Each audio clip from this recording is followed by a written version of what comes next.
Okay, we're going to do a little demo here of the new whole house effect that is been put into Nutcracker.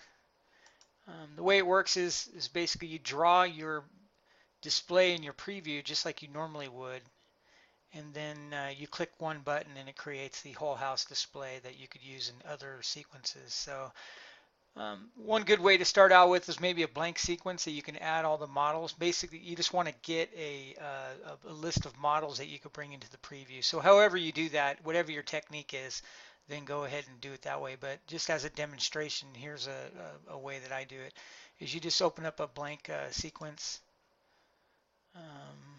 We wish to continue, blank sequence, or one of your other sequences that have all your models in it. And you go ahead and pick the display elements that you want. So in this case, I created 4 megatrees. Each of them are 16 strings of 50 for this demonstration. And maybe we'll throw some arches in there. I'm not even sure what model or what channel numbers those are on. So we'll just stick with the 4 matrices and hit OK. And now that they're in there, you just hit save, give it a name. Oh, we got to put a row in there, I think. Maybe we don't. So I'll just put in 1, 2, 3. Test. So it shows up at the top. We hit OK, and it saves it. And now if you go to the preview, you can go ahead and load that sequence. 1, 2, 3 test. Hit OK, and loads. These are the matrices that I created. So you click on the first one, and you drag it where you want it.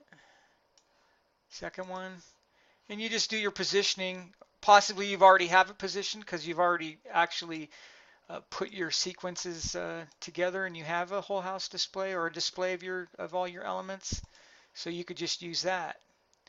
So whenever you get it where you want it, you go hit save, and that saves it, and then you click this button, build a whole house model. It asks you what do you want to name it.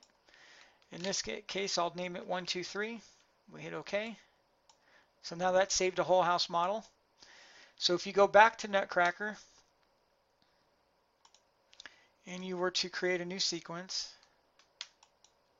or in any sequence, but I'll just create a new one just for demonstrations purposes, and you go and add that display element, you'll see it's there, 1, 2, 3, hit OK, adds it to your display, and then you can insert a row and just do your normal sequencing, and we'll load that in there.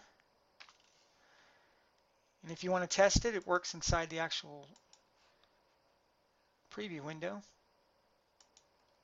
And you see that the 4 matrices are there, and they're all a whole house effect, and all the effects are working the way they should be. If you slide the sliders, you'll get pretty good feedback. Now you're looking at 4 1650 node vertical matrices, so that's pretty good response for that. Let's pick something else. You got bars, and we'll go up, and you see that the bars are going up. We can do multiple repetitions, and that's pretty much how it works. That's going to be in the new release of Nutcracker, and I'm sure, you know, Sean will be pretty happy, hopefully. All right, see ya.